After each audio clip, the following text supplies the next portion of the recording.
బట్టి మనం యోబు గ్రంథము నుండి కొన్ని విషయాలు ధ్యానం చేస్తూ వస్తున్నాం. ఆ వరుసలో ఈ దినం కూడా కొన్ని విషయాలు మనము జ్ఞాపకం చేసుకుందాం. ପ୍ରଭୁଙ୍କର ସେଇ ମହା ଅନୁଗ୍ରହ ହେତୁ ଆମେ ଆଇବ ପୁସ୍ତକରୁ କ୍ରମ ଭାବରେ ଧ୍ୟାନ କରିକି ଆସୁଅଛୁ। ଆଜି ମଧ୍ୟ ଆମେ ସେଇ ପୁସ୍ତକରୁ ଧ୍ୟାନ କରିବା। 5వ అధ్యాయం 3వ వచనం నుండి 8వ వచనం వరకు లేక 11వ వచనం వరకు ఉన్న వచనాలు చదువుకుందాం. ଆମେ ଆଇବ ପୁସ୍ତକ 5 ପର୍ବ 3 ରୁ 11 ପଦ ପର୍ଯ୍ୟନ୍ତ ପଢିକି ଧ୍ୟାନ କରିବା। ప్రతివారు లేఖనాలు తెరచి చూడండి. ସମସ୍ତେ ଦୟା କରିକି ପବିତ୍ର ବାଇବଲ ଖୋଲି ଦେଖନ୍ତୁ।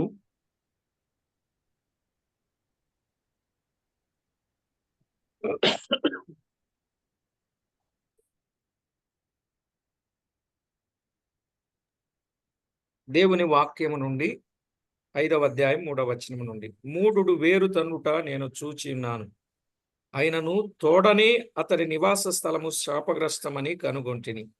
అతని పిల్లలు సంరక్షణ దొరకకయుందురు, గుమ్మములో నలిగిపోవుదురు, వారిని విడిపించు వాడెవడునూ లేడు. ఆకలి కొనిన వారు అతని పంటను తినివేయుదురు, ముళ్ళ చెట్లలో నుండి వారు దాన్ని తీసుకొందురు. బోనులు వారి ఆస్తి కొరకు కాచుకొనుచున్నవి. శ్రమ ధూళిలో నుండి పుట్టదు, బాధ భూమిలో నుండి మొలవదు. నిప్పురవ్వలు పైకి ఎగురునట్లు నరులు శ్రమానుభవమునకే పుట్టుచున్నారు. అయితే నేను దేవుని ఆశ్రయించుదును, దేవునికే నా వ్యాజ్యమును అప్పగించుదును. ఆయన పరిశోధింపజాలని మహాకార్యములను లెక్కలేనన్న అద్భుత క్రియలను చేయువాడు. ఆయన భూమి మీద వర్షము కురిపించువాడు, పొలముల మీద నీళ్లు ప్రవహింప చేయువాడు. అట్లు ఆయన దీనులను ఉన్నత స్థలములలో నుంచును, దుఃఖపడు వారిని క్షేమమునకు లేవనెత్తును. ଆମେ ଆସନ୍ତୁ ଆଇବ ପୁସ୍ତକ ଆଉ 5 ପର୍ବ 3 ରୁ ପଢିବା। ଅଜ୍ଞାନର ଚେର ମାଡ଼ିବାର ମୁଁ ଦେଖିଅଛି, ମାତ୍ର ହଠାତ୍ ତାହାର ବାସସ୍ଥାନକୁ ମୁଁ ସାପ ଦେଲି। ତାର ସନ୍ତାନଗଣ ରକ୍ଷା ଠାରୁ ଦୂରରେ ଅଛନ୍ତି, ସେମାନେ ନଗର ଦ୍ୱାରରେ ମର୍ଦ୍ଦିତ ହୁଅନ୍ତି, ଅବା ସେମାନଙ୍କୁ ଉଦ୍ଧାର କରିବାକୁ କେହି ନଥାଏ। କ୍ଷୁଧିତ ଲୋକ ସେମାନଙ୍କର ଶସ୍ୟ ଖାଇଯାଆନ୍ତି, ଆଉ କଣ୍ଟା ମଧ୍ୟରୁ ହିଁ ତାହା ନେଇଯାଆନ୍ତି। ଆଉ ଜାଲ ସେମାନଙ୍କ ସମ୍ପତ୍ତିକୁ ଚାହିଁ କରିଥାଏ, କାରଣ କ୍ଲେଶ ଧୂଳିରୁ ଉତ୍ପନ୍ନ ହୁଏ ନାହିଁ, କିମ୍ବା ଦୁଃଖ ଭୂମିରୁ ଅଙ୍କୁରିତ ହୁଏ ନାହିଁ। ମାତ୍ର ଅଗ୍ନିକଣିକା ଯେପରି ଉପରକୁ ଉଠେ, ସେହିପରି ମନୁଷ୍ୟ ଦୁଃଖ ନିମନ୍ତେ ଜାତ ଅଟେ। ମାତ୍ର ମୁଁ ପରମେଶ୍ୱରଙ୍କର ଅନ୍ୱେଷଣ କରିବି, ଓ ମୁଁ ଆପଣା ବିଷୟ ପରମେଶ୍ୱରଙ୍କ ଠାରେ ସମର୍ପଣ କରିବି। ସେ ମହାନ, ଅନନ୍ୟସନ୍ଦେହ ଏବଂ ଅସଂଖ୍ୟ ଆଶ୍ଚର୍ଯ୍ୟ କର୍ମ କରନ୍ତି। ସେ ପୃଥିବୀରେ ବୃଷ୍ଟି ପ୍ରଦାନ କରନ୍ତି ଓ କ୍ଷେତ୍ରକୁ ଜଳ ପଠାନ୍ତି। ଏହି ରୂପେ ସେ ନିଜ ଲୋକକୁ ଉଚ୍ଚରେ ସ୍ଥାପନ କରନ୍ତି ଓ ଶୋକାର୍ତ୍ତ ମାନଙ୍କୁ ରକ୍ଷା କରି ଉନ୍ନତ କରନ୍ତି।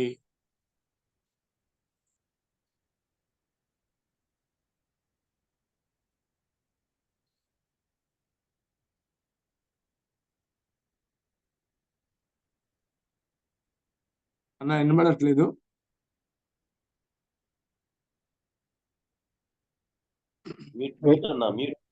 వెయిట్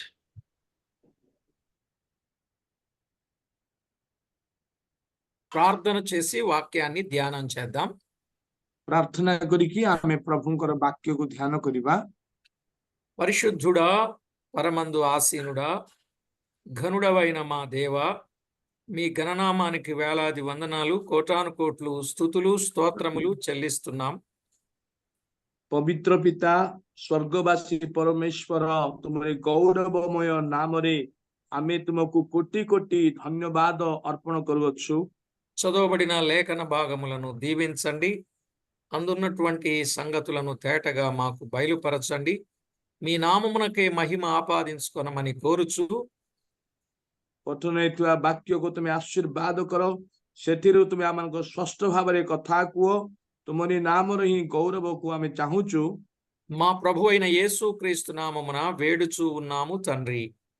এই ক্ষুদ্র ପ୍ରାର୍ଥନା ମାନଙ୍କର ତ୍ରାଣକର୍ତ୍ତା ପ୍ରଭୁ ଯୀଶୁ ଖ୍ରୀଷ୍ଟଙ୍କ ନାମରେ ମାଗୁଅଛୁ ପିତା। ఆమేన్. ఆమేన్।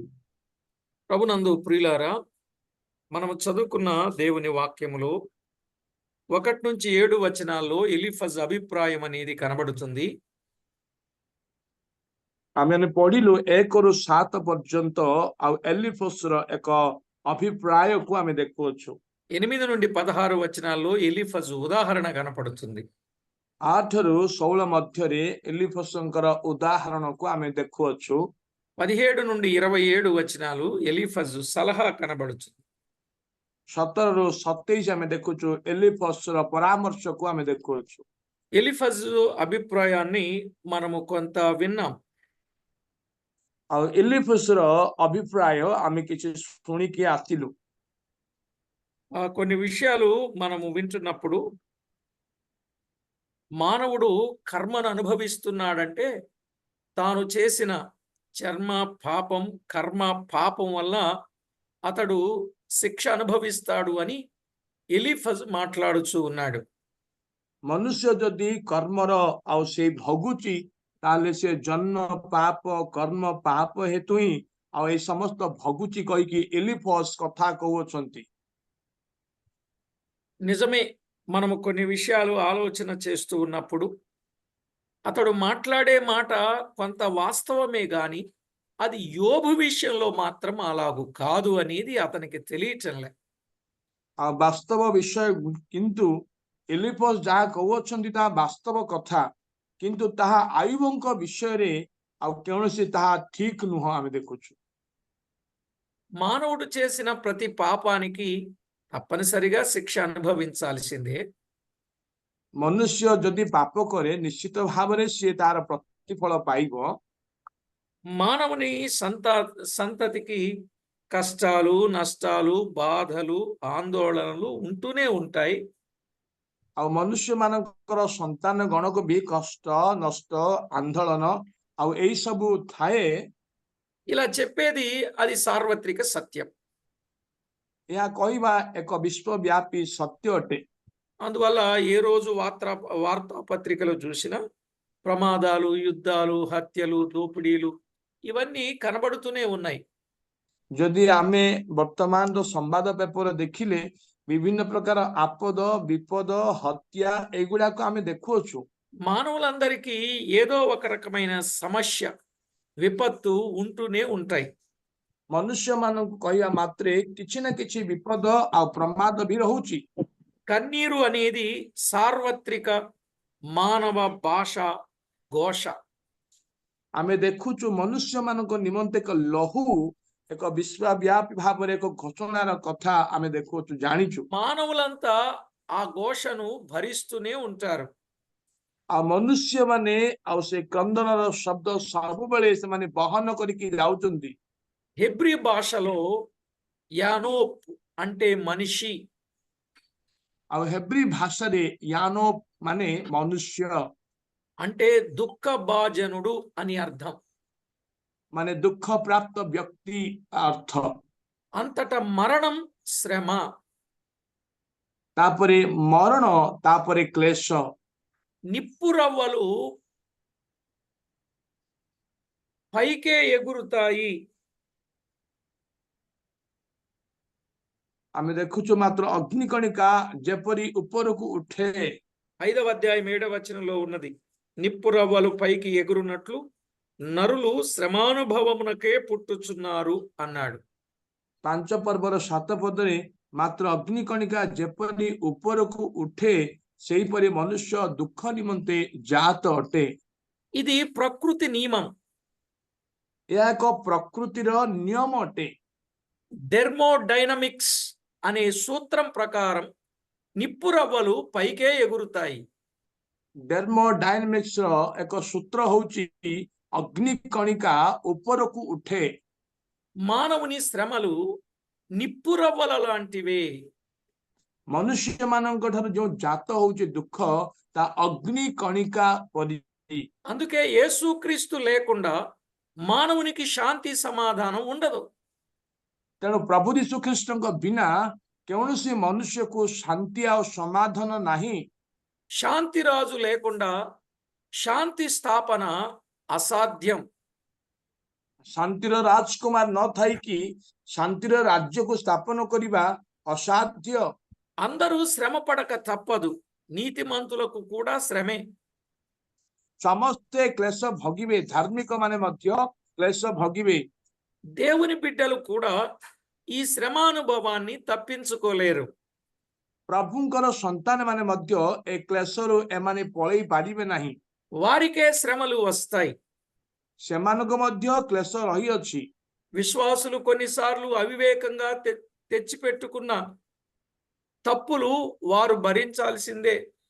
ବିଶ୍ୱାସୀ ମାନେ ଆଉ ଅବିବେକ ଭାବରେ ଯେଉଁ କାମ କରୁଛନ୍ତି ସେ ନିଶ୍ଚିତ ଭାବରେ ସେ କ୍ଲେଶକୁ ବହନ କରିବେ। చూడండి, ఒకసారి మోషే తాను చేసిన శ్రమను బట్టి తప్పును బట్టి మిద్యాను అరణ్యములోనికి వెళ్ళి శ్రమను అనుభవించాల్సి వచ్చింది. ଦିନେ ମୋଶା ସେ କରିଥିବା ଭୁଲ ହେତୁ ଆଉ ମିଦିଅନର ପ୍ରାନ୍ତରକୁ ଯାଇକି ଆଉ ସିଏ କ୍ଲେଶ ଭୋଗିଲେ। 40 సంవత్సరాలు దేవుని క్రమశిక్షణ కింద ఉండి తర్బీదు పొంది దేవుని ప్రజలతో శ్రమ అనుభవించుట మేలని యోచించాడు.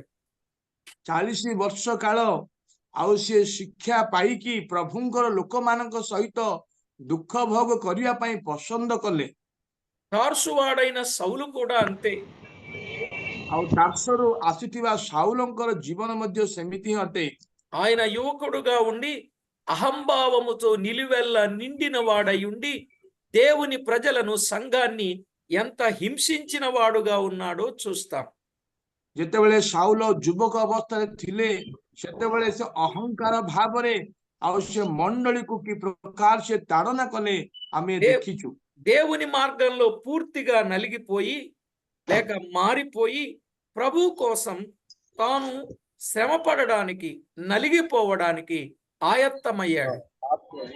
ପ୍ରଭୁଙ୍କ ପଥରେ ଯେତେବେଳେ ସେ ଧରା ଗଲେ ସେ ଚୂର୍ଣ୍ଣ ହେଇକି ପରିବର୍ତ୍ତନ ହେଇକି ପ୍ରଭୁଙ୍କ ନିମନ୍ତେ ଏକ ଶ୍ରେଷ୍ଠ ଭାବରେ ବ୍ୟବହାର ହେଇଥିବା ପାତ୍ରକୁ ଆମେ ଦେଖୁଛୁ ସାଉଲଙ୍କ ବିଷୟରେ। ప్రియులారా, ఈ విషయాలు మనము చూస్తున్నప్పుడు మనము చాలా తేటగా వివరంగా గమనించవలసిన గొప్ప సత్యాలు ఇందులో ఉన్నాయి. ପ୍ରିୟମାନେ, ଯେତେବେଳେ ଆମେ ଏଗୁଡାକ ଦେଖୁଅଛୁ ଏକ ସୁନ୍ଦର ଭାବରେ ସରଳ ଭାବରେ ଏଗୁଡାକ ଚିନ୍ତା କରିବାର ଆବଶ୍ୟକ ଅଛି। శ్రమానుభవము చేత భక్తులు సహనాన్ని నేర్చుకుంటారు. ଆଉ କ୍ଲେଶ ଦ୍ୱାରା ଭକ୍ତମାନେ ଆଉ ସେମାନେ ସହନତା ବା ଧୈର୍ଯ୍ୟ ଶିଖନ୍ତି। సువర్ణాన్ని అంటే బంగారాన్ని పుటము పెట్టినట్లు దేవుడు కొందరిని కొలిమిలో వేస్తాడు. అదే వరుసలో మన యోబు భక్తుడున్నాడు. ଆଉ ସେମିତି ଯେମିତି ସୁନାକୁ ଉମ୍ଭାଇରେ ପକାଇ ଦିଆଯାଏ ତେଜ ନିମନ୍ତେ, ଠିକ ସେହିପରି ଆଉ ଆଇବ ମଧ୍ୟ ସେଇ ଧାରାରେ ହିଁ ଅଛନ୍ତି। శ్రమల ద్వారా హృదయాలు స్థిరపరచబడతాయి. ଆଉ କ୍ଲେଶ ଦ୍ୱାରା ହୃଦୟକୁ ସ୍ଥିରତା ମିଳେ। ఎలీఫజు చెప్పింది అక్షరాల నిజం. ଆଉ ଏଲିଫଜ ଯାହା କହିଲା ଆଉ ସେ ଅକ୍ଷର ଭାବରେ ଶତକଡ଼ା ସତ ଅଟେ। మనిషి శ్రమానుభవానికే పుడుతున్నాడు. ମନୁଷ୍ୟ କ୍ଲେଶ ନିମନ୍ତେ ହିଁ ଜାତ ଅଟେ। నిప్పురవ్వ లాంటి శ్రమలు పైకెగసి వస్తాయి. ଅଗ୍ନି କଣିକା ଯେପରି ଉପରକୁ ଉଠେ ସେହିପରି ମନୁଷ୍ୟର ଦୁଃଖ ନିମନ୍ତେ ଜାତ ଅଟେ। 8 నుండి 16 వచనాలు చదివినప్పుడు ఎలీఫజు ఉదాహరణ చెప్పినట్లుగా చూస్తాం. 8 ପଦରୁ 16 ପଦ ପଢିବା ଏଲିଫଜଙ୍କର ଦୃଷ୍ଟାନ୍ତ ବା ଉଦାହରଣ ଆମେ ଦେଖିପାରିବା। యోబుకు వచ్చిన శ్రమ గనుక తనకు వస్తే తాను దేవుని వైపుకు తిరుగుతానంటున్నాడు. ଯଦି ଆଇବଙ୍କ ପରି ଯଦି ତାକୁ ଦୁଃଖ ଘଟେ ତାହେଲେ ମୁଁ ଈଶ୍ୱରଙ୍କ ପ୍ରତି ଫେରିବି କହିକି ଏଲିଫଜ କହୁଅଛନ୍ତି। యోబు 8వ వచనంలో చెప్పాడు కదా, 5వ అధ్యాయం 8వ వచనంలో, అయితే నేను దేవుణ్ణి ఆశ్రయించుదును, దేవునికే నా వ్యాజ్యమును అప్పగించుకొందును అని ఎలీఫజు మాట్లాడుతూ ఉన్నాడు. అన్న వినబడలేదన్న? 5వ అధ్యాయం 8వ వచనం. ଆଉ 5ର 8 ପଦରେ ଆମେ ଦେଖୁଅଛୁ, అయితే నేను నా దేవుని ఆశ్రయించుదును, దేవునికే నా వ్యాజ్యమును అప్పగించుకొందును అంటున్నాడు. ମାତ୍ର ମୁଁ ପରମେଶ୍ୱରଙ୍କର ଅନ୍వేଷଣ କରିବି ଆଉ ମୁଁ ଆପଣା ବିଷୟ ପରମେଶ୍ୱରଙ୍କ ଠାରେ ସମର୍ପଣ କରିବି। అంటే శ్రమ వస్తే నేను దేవుని వైపు తిరుగుతాను అని మాట్లాడుతున్నాడు. ଆଉ ସେ କହୁଅଛନ୍ତି ଯଦି ମତେ ଦୁଃଖ ଘଟିବ ତାହେଲେ ମୁଁ ପରମେଶ୍ୱରଙ୍କର ଅନ୍వేଷଣ କରିବି। యోబు అంటాడు, నీలాగనే నేను బంబేలు పడిపోను. అంటే యోబు ఎంతో ధైర్యంగా మొదటే దేవుణ్ణి ఆశ్రయించిన వాడుగా ఉన్నాడు అని సత్యం అది యోబుకు తెలుసు. అది ఎలీఫజ్ అర్థం చేసుకోలేకపోతున్నాడు. ଆଇବ ଜାଣନ୍ତି ଯେ ସେ ଆରମ୍ଭରୁ ହିଁ ପରମେଶ୍ୱରଙ୍କ ଉପରେ ନିର୍ଭର କରିକି ତାଙ୍କୁ ଜାଣିଛନ୍ତି ଏଇ ବିଷୟ ଏଲିଫଜ ଜାଣନ୍ତି ନାହିଁ। అయితే ఎలీఫజ్ ఆలోచన ఏంటంటే ఈ పరిస్థితిలో యోబు దేవుని వైపు తిరిగి కరుణించమని ప్రార్థిస్తాడని ఎలీఫజ్ ఆశ. ଏଲିଫଜଙ୍କର ବାଞ୍ଛା କଣ ମାନେ ଏଇ ଅବସ୍ଥାରେ ଆଇବ ଯେପରି ସେ ପରମେଶ୍ୱରଙ୍କୁ ଅନ୍వేଷଣ କରିକି ଫେରିବ ସେଇ ଆଶାରେ ସେ କହୁଛନ୍ତି। అందుకే దేవుని గురించి ఎంతో తేటగా తెలియచేస్తున్నాడు. దేవుని గురించి చాలా ఉన్నతమైన భావాలను ఆయన వెలిబుచ్చుచూ ఉన్నాడు. ତେଣୁ ପରମେଶ୍ୱରଙ୍କର ଏକ ମହାନତା ବିଷୟକୁ ଆଉ ସେ ଏଠାରେ ପ୍ରକାଶ କରୁଅଛନ୍ତି। దేవుడు అద్భుతాలు చేసేవాడే కాబట్టే యోబు కోల్పోయిన ఆస్తిపాస్తులన్నీ అద్భుతమైన రీతిలో తిరిగి సమకూర్చగలడు. ପ୍ରଭୁ ମହାନ ଅଟନ୍ତି, ତେଣୁ ଆଇବ ଯାହା କିଛି ସେ ହରେଇ ଦେଇଛନ୍ତି ସେ ସମସ୍ତ ସିଏ ପୁଣି ଫେରି ପାଇବେ। 9వ వచనాన్ని మనం చదివితే మనకు అర్థం అవుతుంది. 9 ପଦ ଯେତେବେଳେ ପଢିବା ତେବେ ଆମେ ବୁଝିପାରିବା। ఆయన పరిశోధింపజాలని మహాకార్యములను లెక్కలేనన్ని అద్భుత క్రియలను చేయువాడు అని మాట్లాడుతున్నాడు. ସେ ମହାନ ଅନୁସନ୍ଧେୟ ଏବଂ ଅସଂଖ୍ୟ ଆଶ୍ଚର୍ଯ୍ୟ କର୍ମ କରନ୍ତି ଲେଖା ହେଇଛି।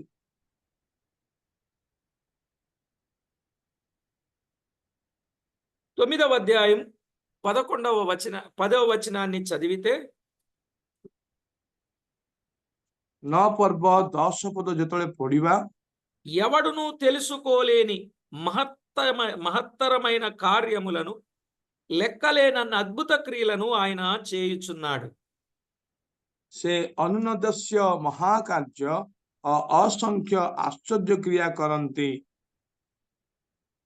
11వ అధ్యాయం 7వ వచనం యోబు గ్రంథం. 11:7 పద దేవుని గూఢాంశములను నీవు తెలుసుకొనగలవా? సర్వశక్తుడగు దేవుని గురించి నీకు పరిపూర్ణ జ్ఞానము కలుగునా అని మాట్లాడుతున్నాడు. ତୁମେ କଣ ଅନୁସନ୍ଧାନ ଦ୍ୱାରା ପରମେଶ୍ୱରଙ୍କୁ ପାଇପାର? ତୁମେ କଣ ସର୍ବଶକ୍ତି ମାନଙ୍କର ସମ୍ପୂର୍ଣ୍ଣ ତତ୍ତ୍ୱ ପାଇପାର? 34:24లో ଆଉ ତାର 34:24ରେ విచారణ లేకుండానే బలవంతులను ఆయన నిర్మూలము చేయుచున్నాడు, వారి స్థానమున ఇతరులను నియమించుచున్నాడు అని ఎలీహు మాట్లాడుతున్నాడు. ସେ ଅନୁଦସ୍ୟ ଉପାୟରେ ପରାକ୍ରାନ୍ତ ଲୋକମାନଙ୍କୁ ଖଣ୍ଡ ଖଣ୍ଡ କରନ୍ତି ଓ ସେମାନଙ୍କ ସ୍ଥାନରେ ଅନ୍ୟମାନଙ୍କୁ ସ୍ଥାପନ କରନ୍ତି କହିକି ଏଲିଫଜ କଥା କହୁଛନ୍ତି। ఎలీహు ଇଲିହୁ କଥା କହୁଛନ୍ତି। 36వ అధ్యాయంలో ఎలీహు మాట్లాడుతూ 37వ అధ్యాయం వరకు మాట్లాడుతూ ఆయన మాట్లాడిన సంగతి 37:5 ଆଉ 36ରୁ ସେ କଥା କହୁଛନ୍ତି, ପୁଣି 37:5ରେ ମଧ୍ୟ କଥା କହୁଛନ୍ତି। దేవుడు ఆశ్చర్యముగా ఉరుముధ్వని చేయును, మనము గ్రహింపలేని గొప్ప కార్యములను ఆయన చేయును అని మాట్లాడుతున్నాడు. ପରମେଶ୍ୱର ଆପଣା ରବରେ ଆଶ୍ଚର୍ଯ୍ୟ ରୂପେ ଗର୍ଜନ କରନ୍ତି, ସେ ଆମ୍ଭମାନଙ୍କ ବୋଧର ଅଗମ୍ୟ ମହତ କାର୍ଯ୍ୟ କରନ୍ତି କହିକି ଇଲୁହ କଥା କହୁଛନ୍ତି। ఆయన గొప్ప కార్యాలు చేస్తాడు. దావీదు భక్తుడు కూడా ఎంతో వివరంగా చెప్పాడు ఒక విషయం. ଆଉ ସେ ଆଶ୍ଚର୍ଯ୍ୟ ମହାନ କାର୍ଯ୍ୟ କରନ୍ତି, ଦାଉଦ ବି ଏଇ କଥା କହିଲେ। 40వ కీర్తన 5వ చరణం. ଆଉ 40ର ଗୀତ 40:5 ଚରଣ। యెహోవా నా దేవ, నీవు మా ఎడల జరిగించిన ఆశ్చర్య క్రియలను, మా ఎడల నీకున్న తలంపులను బహువిస్తారములు. వాటిని వివరించి చెప్పేదని అనుకొంటినా అవి లెక్కకు మించి ఉన్నవి. నీకు సాటి అయిన వాడొకడునూ లేడు అన్నాడు. ହେ ସଦାପ୍ରଭୁ ମୋ ପରମେଶ୍ୱର, ତୁମର କୃତ ଆଶ୍ଚର୍ଯ୍ୟ କର୍ମ ଓ ଆମ୍ଭମାନଙ୍କ ପକ୍ଷରେ ତୁମର ସଂକଳ୍ପ ଅନେକ, ତା ସବୁ ତୁମ ସାକ୍ଷାତରେ ସଜା ଯାଇ ନପାରେ। కనుక దేవుడు ఎంత గొప్పవాడు, దేవుడు ఎంత గొప్ప కార్యాలు చేయగలవాడో ఆ విషయాలన్నీ చాలా వివరంగా చెప్తా ఉన్నాడనమాట. ତେଣୁ ପରମେଶ୍ୱର କେତେ ମହାନ ଆଉ ସେ କି ପ୍ରକାର ଆଶ୍ଚର୍ଯ୍ୟ କର୍ମ ଗୁଡାକ କରନ୍ତି ତାର ବିବରଣ ସେ ଦଉଅଛନ୍ତି। నిజమే, దేవుడు గొప్పవాడు, దేవుడు ఉన్నతమైనవాడు, దేవుడు ప్రభావము గలవాడు, దేవుడు ఎంతో శ్రేష్టమైనవాడు, అద్భుతాలు చేయువాడు, గొప్ప కార్యాలు చేయువాడు. ఆయన ఒక్కడే, ఇంకెవరూ చేయలేరు. ఈ ବାସ୍ତବରେ సందేశాన్ని ఓకే ఈ సందేశాన్ని యోబుకి ఇవ్వడానికి గల కారణం ఏంటంటే యోబు దేవుని వైపు తిరగాలి అన్నట్టు. కానీ వాస్తవంగా యోబు దేవుని వైపే తిరుగున్నాడు. ବାସ୍ତବରେ ପରମେଶ୍ୱର ମହାନ ଅଟନ୍ତି, ସେ ଅନୁନସନ୍ଧ୍ୟ କାର୍ଯ୍ୟ କରନ୍ତି, ସେ ଆଶ୍ଚର୍ଯ୍ୟ କର୍ମ କରନ୍ତି, ସେ ମହତ୍ ମହତ୍ କାର୍ଯ୍ୟ କରିବାରେ ବାସ୍ତବ କଥା। ଆଉ ଏଇ କଥା ଗୁଡାକ ସେ କାହିଁକି କହୁଅଛନ୍ତି? ଆଇବ ଯେପରି ପରମେଶ୍ୱରଙ୍କୁ ଅନ୍ୱେଷଣ କରିବେ, କିନ୍ତୁ ଆଇବ ସମ୍ପୂର୍ଣ୍ଣ ଭାବରେ ପରମେଶ୍ୱରଙ୍କ ସହିତ ଅଛନ୍ତି, ତା ପୂର୍ବରୁ ସେ ଅନ୍ୱେଷଣ କରିକି ଆସୁଅଛନ୍ତି। ఇక్కడ మనం గమనించినప్పుడు సరే, ఎలీఫజ్ ఇచ్చిన సందేశము గాని, ఎలీహు ఇచ్చిన సందేశము గాని దేవుని కొరకు గొప్ప సంగతులే చెప్పాడు. మరి మన విషయంలో దేవుడు ఎంత గొప్పవాడో, ఆయన ఎంత గొప్ప కార్యాలు చేయగలడో ఆ విషయాన్ని మనం కూడా ఎరిగిన వారంగా ఉండాలి కదా. ଦେଖନ୍ତୁ, ଏଲିଫସ୍ ଯାହା କହିଲେ ଆଉ ପୁଣି ଇଲୁହ ଯାହା କହିଲେ ଏକ ମହତ୍ ବିଷୟ ଗୁଡାକ, ତାହେଲେ ଆମେ ନିଜେ ଚିନ୍ତା କରିବା ଯେ ଆମ ବିଷୟରେ ପରମେଶ୍ୱର କେତେ ମହାନ ଅଟନ୍ତି। మరి ఇట్టి సత్యాన్ని ఎరిగి అంత గొప్ప కార్యాలు చేసే దేవుని ఎదుట మనము భయము, భక్తి, వినయము, విధేయత, లోబడుట, తగ్గించుకొనుట, ఈ లక్షణాలన్నీ మనలో ఉండాలి కదా. మరి ఉన్నాయంటారా? ଏତେ ମହାନ ପରମେଶ୍ୱର ଆମ ପକ୍ଷରେ ଯେତେ ମହତ୍ କାମ କରିଅଛନ୍ତି, ତାଙ୍କ ପ୍ରତି ଆମର କଣ ଭୟ, ଭକ୍ତି, ପୁଣି ଆଜ୍ଞାବହତା, ନମ୍ରତା ଆଉ ସଦାଚରଣ ଅଛି କି? కనుక ఈ లక్షణాలు మనలో ఎక్కడ లేవో అక్కడ మనం ఆలోచన చేసి మనలను మనము సరిచేసుకొని దేవునికి మహిమకరంగా జీవించాలి. ଯଦି ଏଇ ଗୁଣ ଗୁଡାକ ଯଦି ଆମ ନିକଟରେ ନାହିଁ, ତାହେଲେ ନିଜକୁ ପରୀକ୍ଷା କରିକି ଆମେ ସେଇ ସଦ୍ଗୁଣକୁ ବଜେଇ ରଖିବା ଆବଶ୍ୟକ ବା ଜୀବନ ବିତେଇବା ଆବଶ୍ୟକ। యోబైతే దేవునితో సరిగానే ఉన్నాడు, దేవునితో సమాధానంగానే ఉన్నాడు. ଆଇବ ପରମେଶ୍ୱରଙ୍କ ସହିତ ଉତ୍ତମ ଭାବରେ ସହଭାଗିତାରେ ଅଛନ୍ତି, ଶାନ୍ତିରେ ମଧ୍ୟ ଅଛନ୍ତି। అయితే ఇప్పుడు ఈ పాఠం ఎవరి కోసం? ତାହେଲେ ଏଇ ଯୋଉ ପାଠ କାହା ପାଇଁ? మరి మనం దేవునితో సమాధానంగా ఉన్నామా? సరిచేయబడిన వారంగా ఉన్నామా? ଆମେ କଣ ପରମେଶ୍ୱରଙ୍କ ସହିତ ଶାନ୍ତିରେ ଅଛୁ ଆଉ ଠିକରେ ଅଛୁ କି? మనలను మనము పరీక్ష చేసుకొని సరిచేయబడాలి, దేవునితో సమాధానంగా ఉండాలి. అందులో ఇందులో నేర్చుకోవలసిన గొప్ప సందేశం. ଆମେ ଆପଣାକୁ ପରୀକ୍ଷା କରୁ, ପୁଣି ପରମେଶ୍ୱରଙ୍କ ସହିତ ଶାନ୍ତିରେ ରହୁ, ପୁଣି ପରମେଶ୍ୱରଙ୍କ ସହିତ ଠିକ ରହୁ। ଏଥିରେ ଆମମାନଙ୍କୁ ମିଳିଥିବା ଏକ ଉତ୍ତମ ବାର୍ତ୍ତା ବା ସନ୍ଦେଶ ଅଟେ। ఇక మనం 10వ వచనాన్ని చూస్తే దేవుడు తన సృష్టి పట్ల దయగల సర్వాధికారిగా కనబడుతున్నాడు.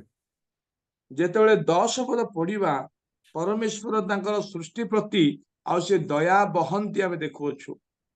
ఆయన వర్షము కురిపించువాడు, ఫలభరితం చేయగలిగినవాడు. ସେ ପୃଥିବୀରେ ବୃଷ୍ଟି ପ୍ରଦାନ କରନ୍ତି ଆଉ କ୍ଷେତ୍ରକୁ ଜଳ ପଠାନ୍ତି। 10వ వచనంలో చదివితే, అలాగే 36వ అధ్యాయం 27 నుండి 29 వచనాలు కూడా మనము గమనించవచ్చు. 36 ରୁ 37 ଆଉ 39 ମଧ୍ୟ ଆମେ ଦେଖିପାରିବା। 65వ కీర్తన 8 నుండి 11 చరణాలలో కూడా మనము గమనించవచ్చు. 65 ଗୀତ 8 ରୁ 11 ମଧ୍ୟରେ ଆମେ ଦେଖିପାରିବା।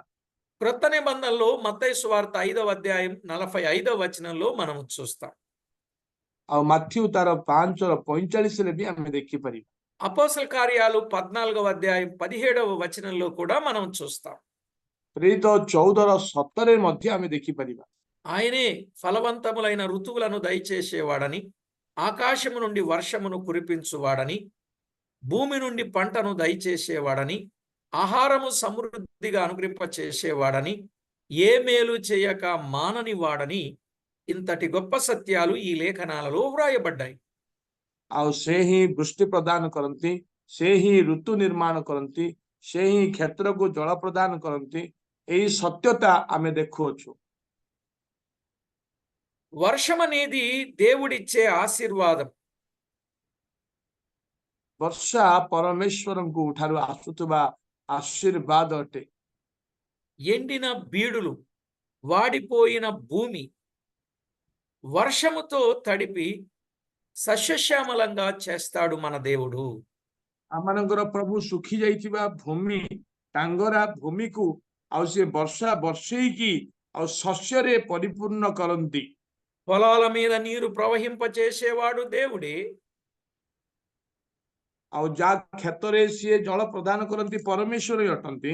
నీటి బుగ్గలు, జలాశయాలు దేవుడు చేసిన మహోపకార్యాలే.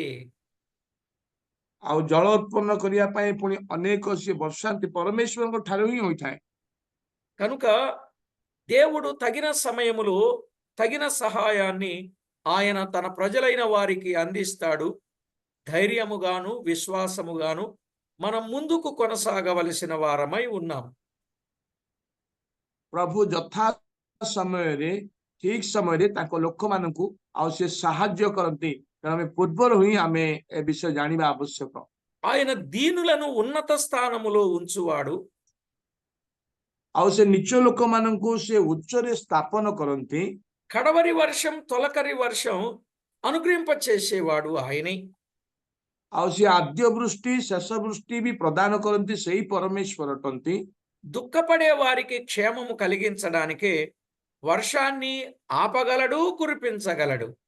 ଶୋକାର୍ତ୍ତ ମାନଙ୍କୁ ରକ୍ଷା କରିବା ପାଇଁ ସେ ବର୍ଷାକୁ ସିଏ ବନ୍ଦ କରିଦିଅନ୍ତି, ବର୍ଷାକୁ ବର୍ଷାନ୍ତି ମଧ୍ୟ। ఆయన అన్నిటికీ సమర్థుడు. ଆଉ ସେ ସମସ୍ତ ବିଷୟରେ ସମର୍ଥବାନ ପରମେଶ୍ୱର ଅଟନ୍ତି। కనుక ఆయన ఏదైనా చేయగలడు.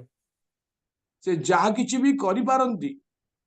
నేను ఒక ప్రశ్న వేస్తా, దానికి సమాధానం మీరు చెప్పగలరా? ମୁଁ ଗୋଟିଏ ପ୍ରଶ୍ନ ପଚାରିବି, ତାହାର ଉତ୍ତର ଆପଣ ମାନେ ଦେଇପାରିବେ କି?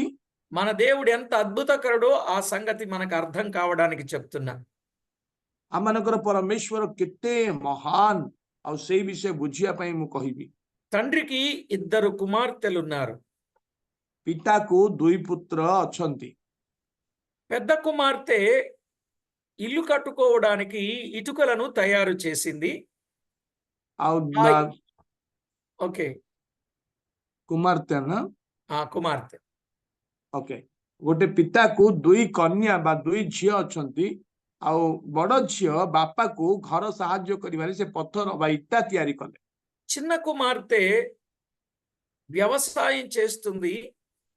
వ్యవసాయము నిమిత్తమై పంటకు ఎరువు వేసింది. ଆଉ ସାନ ଝିଅ ବ୍ୟବସାୟ ନିମନ୍ତେ ଆଉ ସେ ଫସଲରେ ଯାହା ଆବଶ୍ୟକ ତାହା ପକେଇଲେ। ఇద్దరు ఒకే రోజు ఇటుకల పని, ఎరువు పని పెట్టుకున్నారు. ଆଉ ଉଭୟ ଗୋଟିଏ ଦିନ ଆଉ ଯାହା ଆମେ ଦେଖୁଛୁ ଶସ୍ୟ ବୁଣିବା ପୁଣି ଇଟା କରିବା ସେମାନେ କଲେ। తండ్రి దగ్గరకు వచ్చి పెద్ద కుమార్తె, నాన్న, ఈరోజు వర్షం పడకుండా ఉండాలని నువ్వు ప్రార్థన చెయ్యాలి. ବଡ ଝିଅ ଆସି ఎందుకంటే వర్షం పడితే నేను చేసుకున్న ఇటుకలన్నీ మళ్ళా మట్టయిపోతాయి. అవి బాగా ఎండాలి. ఎండేదాకా వర్షం పడకుండా ఉండేటట్టు ప్రార్థన చెయ్యని అడిగింది పెద్ద కుమార్తె. ବଡ ଝିଅ ଆସି କହିଲେ, ବାପା ଆପଣ ପ୍ରାର୍ଥନା କରନ୍ତୁ ଯେପରି ବୃଷ୍ଟି ନ ହବ, ଯଦି ହେବ ମୋ ଇଟା ସବୁ ଖରାପ ହୋଇଯିବ। ଆଉ ତେଣୁ ଆପଣ ପ୍ରାର୍ଥନା କରନ୍ତୁ ଭଲ ହେଇକି ଶୁଖିବା ପାଇଁ। చిన్న కుమార్తె అడిగింది, నాన్న నువ్వు మంచి ప్రార్థనా పరుడు, నువ్వు బాగా ప్రార్థన చేయి, నాకు ఈరోజు వర్షం పడాలి, ఎరువు వేశాను, వర్షం పడకపోతే ఆ ఎరువు పంట అంతటిని నాశనం చేస్తుంది, ఎరువు వేసిన తర్వాత నీళ్లు కావాలి కాబట్టి ఆ వర్షం పడితే పంట పండుద్ది అని చెప్పి చిన్న కుమార్తె అడిగింది. छोट झी आसी कहले बाबा आउ तमे प्रार्थना कर मते वृष्टिर आवश्यक कहीं मु बिहन पकेइची आउ जदि वृष्टि हेबोनी ताले सब नष्ट हो जीवो फसल गुड़ाक तेणु वर्षा निमंते प्रार्थना कर। ఆ తండ్రి మంచి ప్రార్థనా పరుడని ఆ కుమార్తెలు అలా అడిగారని నాకెవరో చెప్పిన సంగతి ఇది. आउ बापा एक प्रार्थनाशील व्यक्ति आ पिला माने जानती आ से विषय मते जने के कहिजंती। అయితే ఇప్పుడు ఆ తండ్రి దగ్గరకు వచ్చి కుమార్తెలు అడిగారు, ఇప్పుడు తండ్రి ఏం చెయ్యాలి? एबे झियो माने आसिकी आ तांको पिता को पचारुचंती एबे पिता कोन करिबा आवश्यक कुहंतु। వర్షం పంపించమంటేనేమో పెద్ద కుమార్తెకు సమస్య, వర్షం వర్షం- రాకుండా సహాయం చేయి నాయన అంటేనేమో చిన్న కుమార్తెకు సమస్య. ఇప్పుడు ఈ సమస్యలో ఒక అద్భుతం జరగాలి, దానికి ఆన్సర్ ఎలా జరిగితే బాగుంటుందో మీరు చెప్పండి. एबे देखंतु जदि वर्षा जदि आसिया पई जदि प्रार्थना करिवो ताले बड़ झियो को समस्या, जदि वर्षा जदि बंद करा जीवो ताले छोट झियो को शस्य उपरे असुविधा पड़िबो। कोन ఇప్పుడు ఆయన करिवो आपण माने कहंतु। ఇప్పుడు ఆయన వర్షం పడాలని ప్రార్థన చేసినా సమస్యే, వర్షం వద్దని ప్రార్థన చేసినా సమస్యే. ఇప్పుడు ఏమని ప్రార్థన చేయాలి? वर्षा पड़िया पई जदि प्रार्थना कले भी समस्या, वर्षा बंद हेबा पई प्रार्थना कले भी समस्या, एबे कोन करिया पड़िबो कहंतु। ఏం చెప్తారు చెప్పండి? एबे कोन कहिबे कहंतु। దేవుని చిత్తం దేవుని చిత్తం ఎలా ఉంటే అలా సహాయం చేయని ప్రార్థన చేస్తారు. బానే చెప్పారు. प्रभुंकर इच्छा कोन आ ताही कर कहि कि भल कथा कहिसथि। దేవుని చిత్తం ఏంటి? प्रभुंकर इच्छा कोन వర్షం పడొచ్చు లేదా వర్షం పడకపోవచ్చు. आउ वर्षा पड़ी पारे बा वर्षा न पड़ी पारे। ఇలాంటి పరిస్థితిలో దేవుడు ఒక అద్భుతాన్ని చేస్తే తప్ప ఈ అక్కా చెల్లెళ్ళు తండ్రితో సమాధానంగా ఉండలేరు. వర్షం పడితే ఒకరు దూరం, వర్షం పడకపోతే ఇంకొకరు దూరం. నువ్వు ఇలా చేసావు నాన్న అని తండ్రికి దూరం అవుతారు. ఇప్పుడు ఏం చేయాలి? एबे देखंतु जदि वर्षा पड़िबो ताहले जणको दूर हबो, जदि वर्षा न पड़िबो आउ जण भी असुविधा रे पड़िबो, बापांको ऊपर से दुख करिवे। कोन करिबा आवश्यक? చెప్పాలి మీరు. ఎక్కడ అవసరం ఉంటే అక్కడ పడాలి వర్షం. అబ్బా, తెలివితేటలు బాగా ఎక్కువైనాయి. ఎక్కడ వర్షం పడాలో అక్కడ వర్షం పడాలంట. ఎక్కడ వర్షం వద్దో అక్కడ వర్షం పడకూడదట. ఆలోచన బాగుంది కానీ అది అట్లా కాదు. పగలంతా వర్షం ఎండ, రాత్రులు వర్షం పడేటట్లుగా దేవుడు సహాయం చేయాలని కోరుచున్నాను నేనైతే. పగలంతా ఎండగాసి వెరీ గుడ్, వెరీ గుడ్, మంచిది. తండ్రి ఏమని ప్రార్థన చేశాడంటే, దేవా పగలంతా ఎండ కాయాలి, రాత్రంతా వర్షం పడాలి. పగలంతా ఎండ కాస్తే ఇటుకలు ఎండిపోతాయి, రాత్రంతా వర్షం పడితే పంట చేనుకి ఎరువు బాగుంటుంది. అది దాని ఆన్సర్. आउ तांकर आंसर होची दिन सारा परमेश्वर तुमे खरा दियो जे इटा सुखी जीवो, पुणी राति सारा वर्षा वर्षा हो जे शस्य फसल भल हबो कि सेही होची उत्तर। ఇప్పుడు గిద్యోను లాగా ప్రార్థన చేయాల్సి వచ్చింది అన్నమాట. एबे गिदियोन पर ई प्रार्थना करिवार आवश्यक हला। దేవుడు పిలిచినప్పుడు ఏమన్నాడు? మంచు పడాలి పొచ్చు మీద, కళ్ళంలో మంచు పడకూడదు, చుట్టూ పడాలా, కళ్ళం మీద పడకూడదు. आ देखिलो जे खरारे जे కళ్ళంలో పడాలా, చుట్టూ పడకూడదు. ఏం ప్రార్థన చూసారా అయింది? आ प्रथम थर पई शस्य उपरे से आ न पडिया पई प्रार्थना कले खळारे, तापरे केवल शस्य उपरे ही शिशिर पडिया पई प्रार्थना कले కనుక गिदियोन। దేవుడు తన అద్భుతాన్ని ఆయన చేయడానికి గిద్యోను కోరినట్లే దేవుడు అలాగూ సహాయం చేసినట్లుగా మనం చూస్తాం. प्रभु तांकर आश्चर्य कर्म करिया पई गिदियोन जहा बांछा कले ता ही से कले। దీనిని బట్టి మనం ఆలోచన చేసేది ఏంటంటే, దేవుడు ఆయన అద్భుతాన్ని చేయగలడు. దేవుడు అద్భుతకరుడు. ଆଉ ପରମେଶ୍ୱର ଆଶ୍ଚର୍ଯ୍ୟ କର୍ମ କରିବାରେ ଅଦ୍ୱିତୀୟ, ସେ ଆଶ୍ଚର୍ଯ୍ୟ କର୍ମ ବା ଅଦ୍ଭୁତ କର୍ମ କରିପାରନ୍ତି। కనుక దేవుడు దయాదృష్టి కలిగిన వాడై ఉండి ఆయన దయ వలన ఆయన ఏ కార్యమైనా ఆయన చేయగలిగిన సమర్థుడు. ଆଉ ସେ ଦୟାମୟ କରୁଣାମୟ ହେଇଥିବା ହେତୁ ଯେକୌଣସି କାର୍ଯ୍ୟ ବି କରିବା ପାଇଁ ସମର୍ଥ ଅଟନ୍ତି। కనుక అద్భుతకరుడైన ప్రభువును మనము వెంబడించాలి. ఎవరేమి అన్నా ఎవరేమి చేసినా మనము దేవుని వైపే చూస్తూ ముందుకు వెళ్ళాలి. ఇది మనం నేర్చుకోవలసిన పాఠం యోబు జీవితంలో నుండి. ଆମମାନଙ୍କର ପରମେଶ୍ୱର ଅଦ୍ଭୁତ କରିବାରେ ସମର୍ଥ ଅଟନ୍ତି। ଯାହା କିଛି ଯୋଉମାନେ ଯାହା କିଛି କୁହନ୍ତୁ ପଛେ ଆମେ ତାଙ୍କୁ ଦେଖିକି ଆଗକୁ ବଢିବା, ଏହା ଆମେ ఆ విధంగా మన ଶିଖିବା। ప్రభువు మనను నడిపించగలిగిన వాడు. దేవునికి మహిమకరంగా జీవిద్దాం. ଆଉ ପ୍ରଭୁ ଆମମାନଙ୍କୁ ସେ ପରିଚାଳନା କରିବା ପରମେଶ୍ୱର, ତେଣୁ ଆମେ ପ୍ରଭୁଙ୍କର ମହିମା ନିମନ୍ତେ ବଞ୍ଚିବା। యోబు సమస్యకు పరిష్కారం తప్పనిసరిగా దేవుడు ఇచ్చాడు. చివరికి అపార్థం చేసుకున్న వారే గద్దించబడ్డారు. ଆଇବଙ୍କର ପ୍ରତ୍ୟେକ ସମସ୍ୟାର ପରିଷ୍କାର ପରମେଶ୍ୱର କଲେ। ଶେଷରେ ଯେଉଁମାନେ ଆଇବକୁ କହିଥିଲେ ସେମାନେ ଅନୁଯୋଗ ପାଇଲେ। మనము కూడా దేవునికి ఇష్టలంగా ఉండి యోబులాగా నీతిని కాపాడుకుని నీతి మార్గంలో ప్రయాణం చేస్తున్నప్పుడు దేవుడు మనలను కూడా విడిచిపెట్టడు. ఇది గొప్ప సత్యం. ଯଦି ଆମେ ତାଙ୍କର ଇଷ୍ଟର ଜୀବନ କାଟିବା ତାହେଲେ ସେ କେବେ ଆମମାନଙ୍କୁ ଛାଡିବେନି। ନିଶ୍ଚିତ ଭାବରେ ତାଙ୍କ ପଥରେ ସେ ଆମମାନଙ୍କୁ ନେଇକି ଯିବେ। ఆ విధంగా సిద్ధపడదాం, ప్రార్థన చేద్దాం. ସେଇ ପ୍ରକାର ପ୍ରସ୍ତୁତ ହେବା, ପ୍ରାର୍ଥନା କରିବା। పరిశుద్ధుడవైన మా తండ్రి, మీ ఘననామానికి స్తోత్రములు. ପବିତ୍ର ପିତା, ଆମେ ତୁମକୁ ଧନ୍ୟବାଦ ଦଉଛୁ। మీ కృపను బట్టి, మీ దయను బట్టి మీరు మమ్మను ప్రేమించి మా పక్షంగా చేసిన ఉపకార మహోపకారములన్నింటిని బట్టి మీకు స్తోత్రము చెల్లిస్తున్నాం. ତୁମର ଅନୁଗ୍ରହ ହେତୁ, ଦୟା ହେତୁ, ତୁମେ ଆମ ପକ୍ଷରେ କରିଥିବା ଅନେକ ମଙ୍ଗଳ ଦାନ ହେତୁ ଧନ୍ୟବାଦ ଦଉଛୁ।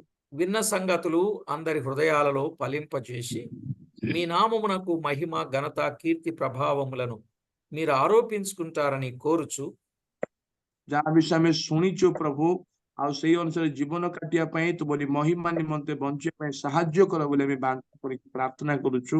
ప్రతి విషయంలో మీకు రావలసిన ప్రభావ మహాత్యమును ఆపాదించుకొనమని వేడుకుంటూ ପ୍ରତ୍ୟେକ ବିଷୟରେ ପ୍ରଭୁ ତୁମେ ହିଁ ଗୌରବ ମହିମା ପାଅ ବୋଲି ବିନତି କରୁଛୁ। మా ప్రభు అయిన యేసు క్రీస్తు నామమున వేడుచు ఉన్నాము తండ్రి. ଆମମାନଙ୍କର ତ୍ରାଣକର୍ତ୍ତା ପ୍ରଭୁ ଯୀଶୁ ଖ୍ରୀଷ୍ଟଙ୍କ ନାମରେ ମାଗୁଅଛୁ ପିତା, ఆమేన్. ଆମେନ୍। ఆమేన్।